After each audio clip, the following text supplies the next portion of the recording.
If you're a fan of hip-hop by now, I know that you've heard about the beef between SOULJA Boy and Ice-T. Started out, Ice-T made a few comments on a mixtape.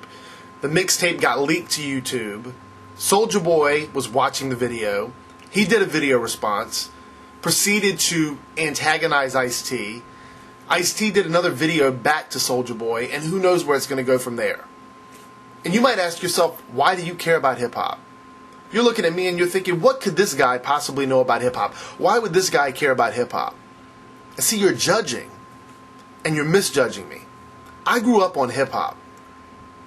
My teenage years, the whole foundation of my life in high school was based on hip-hop music. All the school dances were filled with hip-hop music.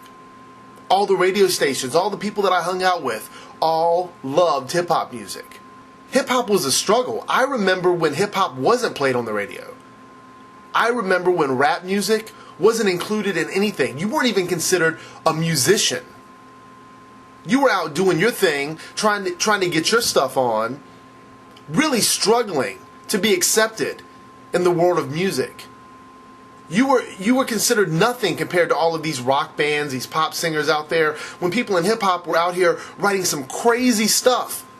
Taking crazy melodies, taking records and changing them, disco records, and rapping over top of them, and adding soul to them, adding flavor to them. I remember all that.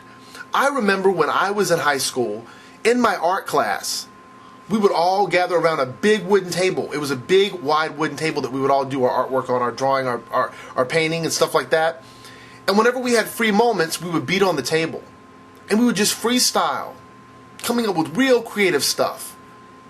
It was fun. It was fun, and we knew that it was a struggle. We knew it was tough out there. I mean, I could think of people that worked really hard to get respected in the game, to get respected in the world of music. Because I remember when you didn't get awards for having the hottest hip-hop album. You didn't get an award for the best rap single. You weren't even recognized.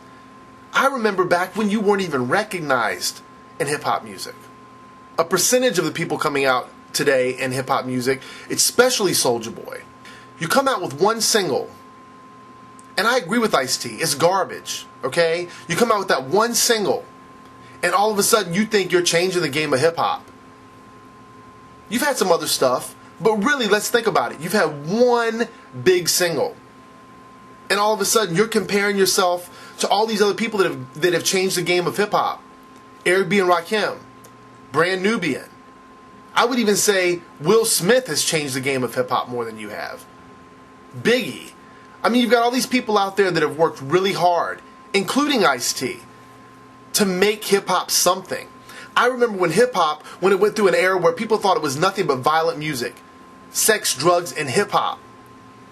They were accused of promoting violence when they were talking about how hard the struggle in their everyday life on the streets was. And here you are coming along, someone gives you some criticism, and you know what, I'm not even going to say that when Ice-T told you to eat a dick, that was right. But the fact of the matter is that what he was saying about your music, the criticism about your music, I agree with 100%. There's no soul in your music. There's no emotion. There's nothing there. And what does that say about society? What does that say about the people that are listening to your stuff? It's like they don't even know it. They don't even notice it.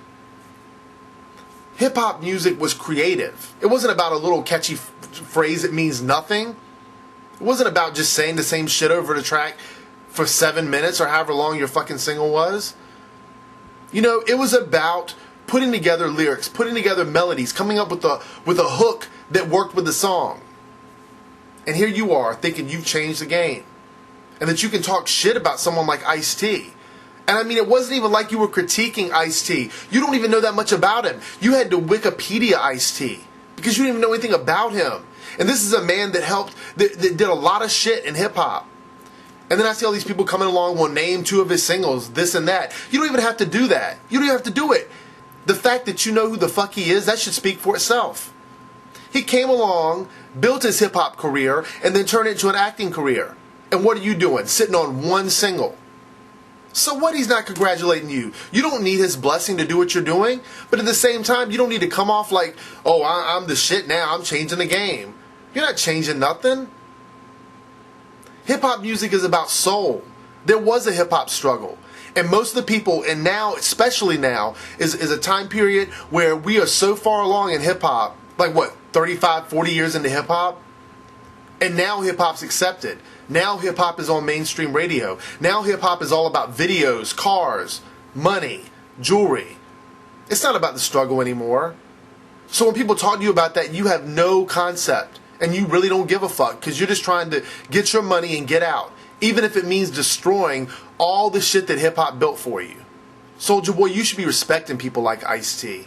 And you keep on dragging it on. Basically, if you're not there for hip-hop, hip-hop's not going to be there for you. Enjoy your 15 minutes.